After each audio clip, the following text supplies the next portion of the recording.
of sudden passion arising from adequate cause.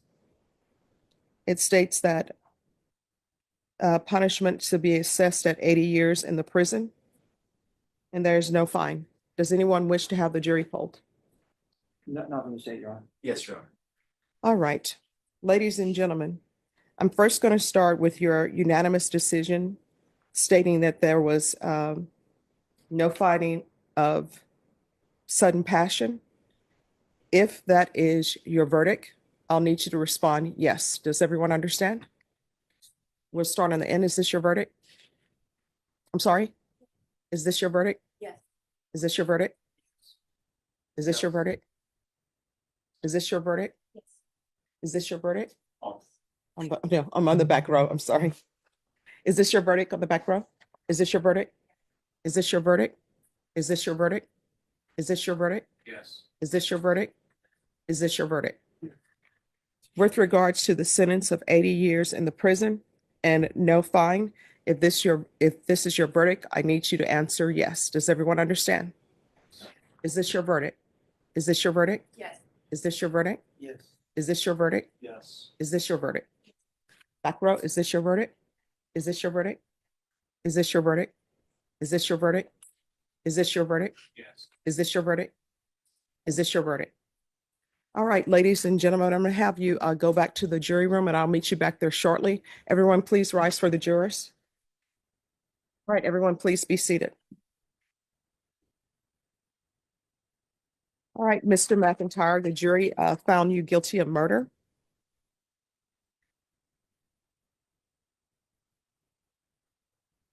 Your punishment is to be assessed at 80 years in the prison. The capital murder trial for a Texas rapper is underway. Taymor McIntyre, known by his stage name Tay-K, is accused of fatally shooting 23-year-old Mark Anthony Saldivar in 2017. Jurors heard opening statements and from witnesses today. KENS 5 reporter Meredith Haas was in the courtroom. Two witnesses have taken the stand so far, recalling everything they saw the day Saldivar was killed in a Chick-fil-A parking lot off Loop 410. Expression, Taymor McIntyre watched as his capital murder case 7 years in the making unfolded in a Bexar County courtroom. Jurors heard the first account of the chaos that erupted on April 23, 2017. He had a rapper that contacted him about doing a photo shoot. The state arguing Mark Anthony Saldivar was beaten, shot, and left for dead after McIntyre and some friends picked him up for a photo shoot. And what they saw is what little piece of this overall story they saw. The defense claims the state's argument is based on assumptions and guesswork, adding that witnesses have, quote, vested interests. The car behind us, I saw a gun. Some of those witnesses were in a car right behind the one the victim and McIntyre were in, waiting for a green light that saw the altercation. So at that time, I proceeded to get back in the vehicle and told my partner as soon as that light turns green for us to make a right to get out of that car sway that was behind us. Another passenger in the car testifying to seeing the same gun in the hands of an African-American man, with he and other occupants of the car beating up on a, quote, Mexican man in the back. Now, McIntyre was previously convicted for killing 21-year-old Ethan Walker, to which he received 55 years in prison for. Meredith Haas, KENS 5. A detailed timeline today in the capital murder trial of Texas rapper Tay-K, 47. His real name is Taymor McIntyre, and he's accused of killing photographer Mark Saldivar. Yeah, the lead detective in this case took the stand today, breaking down the months-long investigation. Our Erica Hernandez reports how it took time and patience to track down the suspects.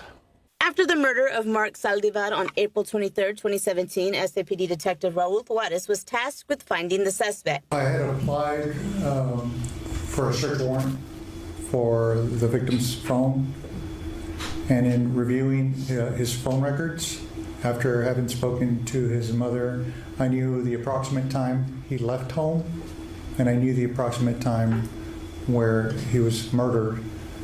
So I looked for the phone records at that time to see who he was communicating with. Within days of the crime, he was able to find out that Saldivar was talking with Joanna Reyes, who testified she was in the car with McIntyre, Jalen Bell, and Jeremiah Rodriguez when the deadly robbery occurred. It wasn't too easy for Juarez to locate the suspects, aside from Rodriguez, who was found right here in San Antonio. Police put this case together based off of cell phone records, witness interviews, and digital trails, a puzzle that stretched across multiple cities. Eventually, Bell was arrested in Dallas on May 7, 2017. McIntyre was arrested at the end of June that same year, and Reyes was arrested in August 2017 in Odessa. The defense questioned the strength of the case, pointing out no weapon was tied directly to McIntyre. The physical evidence doesn't tell you which gun was used to shoot Mark Saldivar, right? No, sir. But Detective Juarez told jurors the case was built on more than just physical proof. So when is this trial expected to end? Well, closing arguments are expected on Friday morning after both sides have rested. Now, if convicted, McIntyre faces up to life in prison. At the Cadena Reeves Justice Center, Erica Hernandez, KSAT 12 News. The court is calling 2019 CR 12495 State versus Taymor McIntyre. Could I have parties announced? State, Your Honor. John Hunter for Mr. McIntyre, Your Honor. Are you Mr. McIntyre? Yes, ma'am. All right. State defense has filed a motion for new trial. Have you had a chance to review that? I did review. And are you ready to proceed on it? All right. So the court has read the motion for new trial. I think the motion for new trial clearly has the defense's arguments in it. So with regards to number one, Yes, Your Honor. any rebuttal? Yes, Your Honor. And that, I believe that's the NCIC, TCIC argument, I guess, of the defense. Our position is that we did make it available during court proceedings, and they had access to the actual TCIC, NCICs. And through our understanding of the policy is that we can't allow them to duplicate or keep or make copies of, and that's by, I believe, state orders on that. So that's our position on that front. All right.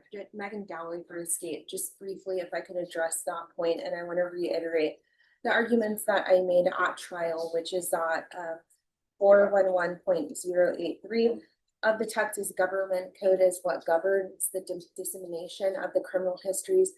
They were provided to Mr. Hunter, and that's stipulated to in the motion. He states that the state did provide him those. And so that is our position. It would have been a violation of law to allow him to keep them or to reproduce them. All right. And then defense, because it's your motion for new trial, I'll give you the final response with regards to the state's answer to defense's number one. Yes, Your Honor, and forgive me, I did not prepare to proceed today. I came to court because the law requires me to show you the motion within 10 days. Yes. And so I haven't, I wasn't anticipating actually discussing the merits of it today, but if the court wishes us to proceed with that, I mean, our position with respect to the NCIC argument is fairly simple. We cited you case law, which the courts have addressed this subject matter before and have recognized that it is covered by the Michael Morton Act and that it would be required to be produced. As a practical matter. Well, you're saying produced, but the state is saying that they did produce it. They just didn't allow you to copy it or leave with it. It was given to us on the first day of the trial. And in the process of trying to make use of it and note it down, we got into an argument about whether or not we'd be able to photocopy it, which we immediately brought to the court's attention. We had an argument in which the court concluded that we were not entitled to copies of it, which we does the law say? Does the law say that you are allowed to make copies? I believe that that is what those cases that we have cited for stands for that proposition, that it is producible under the Michael Morton Act in all ways that other discovery is producible.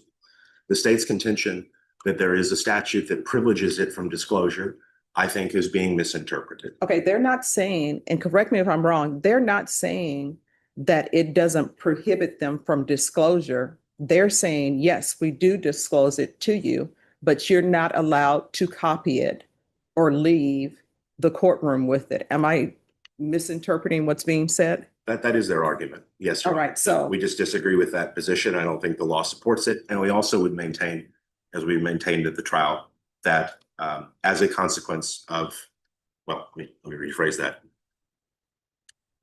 to the extent that there is any countervailing or overarching privilege that would run afoul of the case law that we've cited, Your Honor, about its discoverability, or that would limit our ability to use it from how we would otherwise be entitled to use discovery. I would maintain that that privilege is waived by two separate independent actions. The first is this isn't a situation where we're trying to snoop on these people's lives outside of the context of defending Mr. McIntyre. He is indicted. The state made that decision. When the state or the government have a privileged interest in the privacy of certain sensitive information, and they elect to indict someone for a criminal offense over it, then they can't be in the position of being able to still hold on to that privilege. They waive it. Secondarily, they have run the TCIC and CIC for these individuals, which is the triggering event. The database is curated not by this office. It's curated by the Texas Department of Public Safety and the FBI.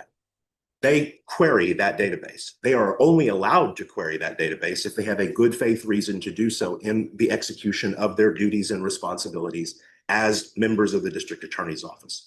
They can't just go pull NCIC, TCIC on you or me because they're upset with us, or they for a petty You're difference. saying that they were upset with somebody, that's why they. No, I'm giving this as an example. I have had cases in the past where I have defended policemen who were accused of improperly querying the TCIC, NCIC database for petty reasons. So we're not saying that any NCIC, TCIC was queried without a good faith basis. No. In fact, quite the opposite. We know that there was a good faith basis because this is the TCIC, NCIC for their witnesses. And Brady versus Maryland, and every case that has come since it says that they have to give me that information.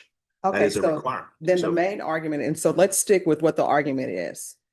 And if I'm wrong in interpreting what's being said by both parties, the argument is not that you received the information. Your sole basis is that you should have been allowed to photograph or reproduce or take the item, the NCIC, TCIC with you. We Is wanted, that your? we wanted to be able to use it in every single way that you can use. No. the My paper. question, I'm trying to get to specifics. The specific is, The well, specific, let me start with this. Number one, was the NCIC, TCIC provided to you? Yes or no? it was handed to me and I had about 10 minutes with it before we had to turn it back over. Okay, so now with regards to it being handed to you, then it was handed to you. The next question is your sole objection or request for a motion for new trial with regards to point one is that you were not allowed to photograph it or take it with you. Am I correct in that? The contention is twofold. The first problem is that we were not allowed to photograph it, take it with us, duplicate it in any way. We had to turn it back over. And as we explain in our second argument, that became an acutely problematic issue because we were unable to make use of that information to respond to the state's argument that for authenticity reasons, we were not entitled to offer Joanna Reyes's prior judgment of conviction at sentencing. All right, so let's start with this point. First point, state, when was the NCIC, TCIC given to defense? Prior to jury selection, Your Honor. And the prior to jury selection, was this the NCIC, TCIC that was given to the defense prior to the jury selection? Do you remember which witnesses those would have been? It was for all witnesses listed in the discovery. So would that all also have included Joanna Reyes? That's correct, Your Honor. So you're saying that was given prior to jury selection? It was, Your Honor. All right. So it's the court's understanding that for purposes of cross-examination, NCIC, TCIC are considered timely if they're given before cross-examination. But my understanding is that the state gave it to you prior to jury selection. So the first question is, were the NCICs, TCIC given to the defense prior to jury selection? A stack of paper was handed to me. No, my question is, I want to make sure the record is clear. I want because the record to court's be question clear is too. not accurate. I mean, I want to know they're saying that they gave the NCIC, TCIC of all witnesses to you before jury selection. And it seems your main complaint in here is regarding Joanna Reyes. So my question for the defense is whether or not the NCIC, TCIC, for all the state's witnesses, were they given to you prior to jury selection? Then we can handle your other point. The word given is not a word that I can address in that. Were they handed to you? I held them in my hand for a few minutes. I didn't have an opportunity to digest their contents fully. I wasn't allowed to copy them. Almost immediately afterwards, I was told that their position was going to be that I wasn't going to be allowed to copy them. I had to instruct my Okay, so staff. here's the thing. Let me just finish real quick. No. You know what? No, I need to- because I now need to stop. We're taking it one point at a time. My first question is, were they given to you prior to jury selection? It seems that your answer to that is yes. Then we'll get into what you were not able to do with them. So the record is clear. My understanding from you is that witnesses who are going to testify in the state's case in chief, their NCIC, TCIC was given to you prior to jury selection. Now that that's been established, then the next question becomes, what were you able to do with the NCIC, TCIC that was given to you? Nothing. All right. So you said, were you allowed to elect, because in your motion, you say you were not allowed to electronically duplicate. Were you allowed to electronically duplicate them? No. Were you allowed to copy them? No. Were you allowed to photograph them? No.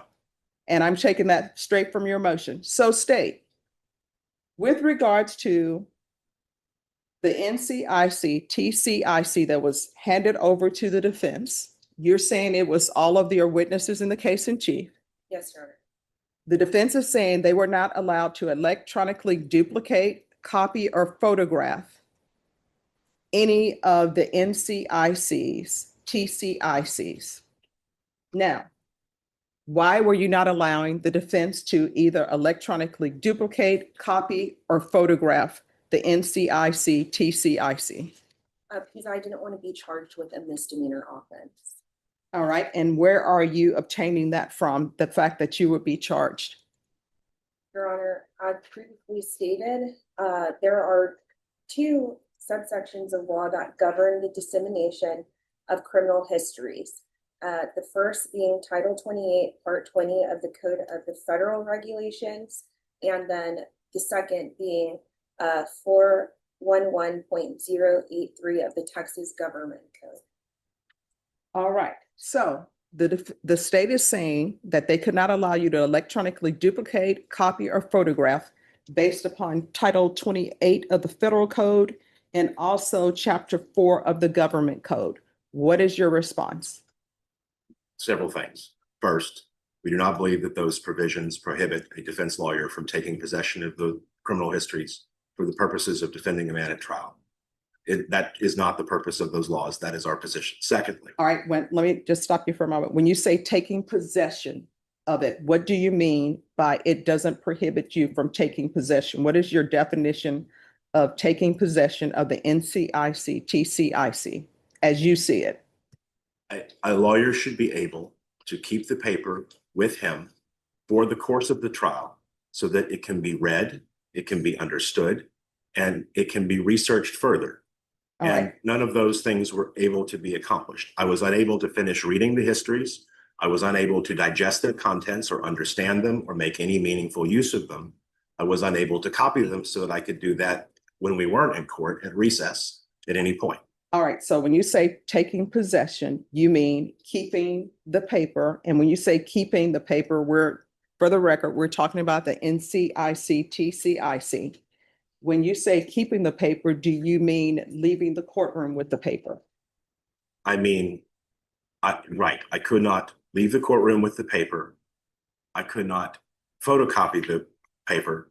I could not make use of the paper. And we had to give it back at the end of the day or at some point during the process. I wasn't able to read or digest the information while I was participating in my other roles as being Mr. McIntyre's lawyer. Counsel said it was handed prior to jury selection. That sounds right. I don't have independent recollection of the day, but we were involved in jury selection for all day and into the evening. It was a lengthy process. And so there was not an opportunity to make any use of it.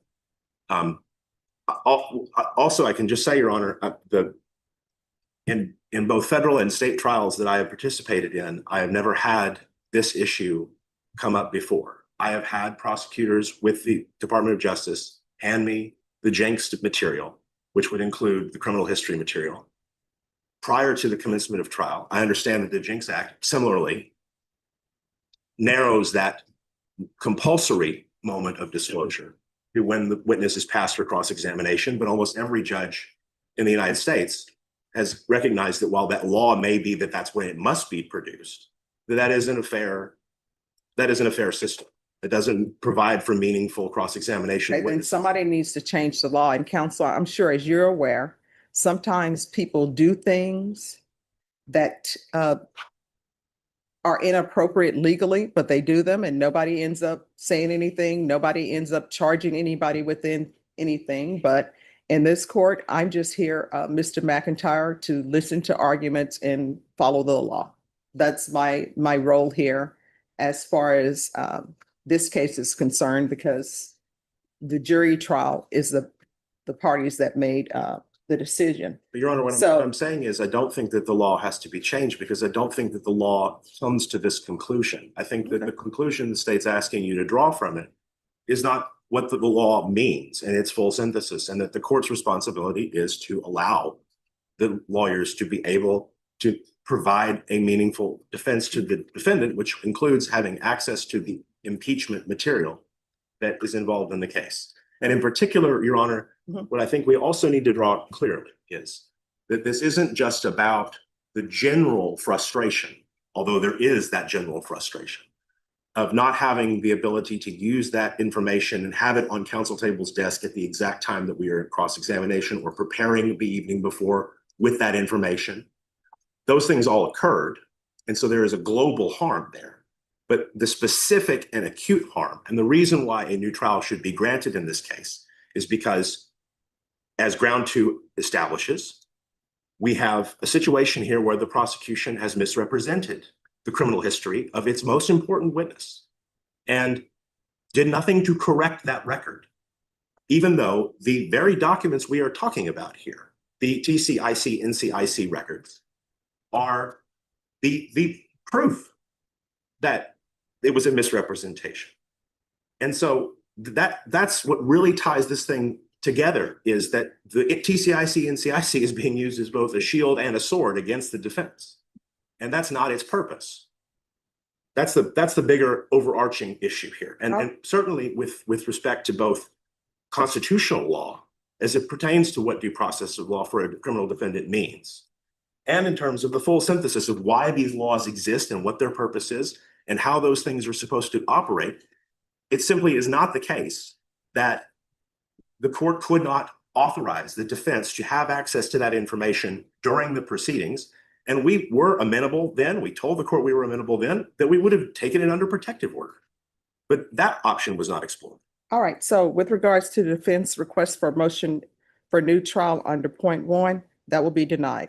Point 2, misstatements of the prosecution in closing argument. What misstatements? The the state in closing argument told the jury that Joanna Reyes should be credited with belief because she had abided by the conditions of her bail on her tampering case, on her capital murder case, and had not done anything illegal, had not broken the law. And we quote the argument verbatim in the motion. We approached and explained that's just simply not true. Joanna Reyes, after she was charged in Mr. McIntyre's case, and after she entered her plea of guilty to tampering with evidence, and after her sentencing was held at abeyance and postponed pending the outcome of Mr. McIntyre's trial, she went out and obtained criminal conviction for the felony offense of credit card and debit card abuse.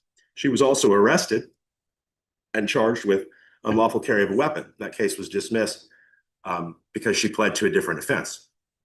We've included all of those records that we've obtained from the Harris County clerk as exhibits in the motion for new trial, which we'd ask that the court receive. We also made a bill of exception at the trial of the judgment of conviction for credit card and debit card abuse at the sentencing phase of the trial, which we'd ask the court to take under consideration as well. There's just no question that the state told the jury something that isn't true. Now, listen, I think Jason Garahan is a very reputable, honest, and hardworking prosecutor, and I have immense respect for him.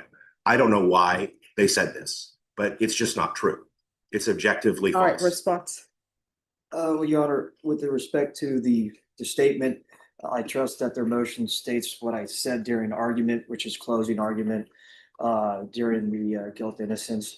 And what it may be, slip of the tongue, or the fact that I misstated that Joanna Reyes had I don't know exactly what was said, but alluded to the fact that she didn't break her bond is something that can be argued that was done by mistake on my part. That may be, but the fact remains is that defense counsel knew about this and did not bring this up during her cross-examination. And the fact is that the jury is well aware of her credibility or credibility issues, if you may, of her being a co-defendant to a capital murder and of her testimony that she gave during the portion of guilt innocence. And touching on the subject of the prior judgment, defense had every opportunity to recall Joanna Reyes onto the stand during punishment, which they chose not to do. And, if they consider it our duty or their duty, the fact is that their client was the one that was facing 5 to 99 years of life, and they could have called back Joanna Reyes and questioned her on the subject, and they chose not to. That fact does remain there, Judge. So that's the state's position on it. Judge, just one more thing. Closing arguments are just that, arguments. They're not evidence. And the jury was instructed about that multiple times. And so that would just be another argument regarding that. All right, with regards to point 2, the motion for new trial will be denied with regards to point 2. All right, thank you. May I be excused, Your Honor? Yes.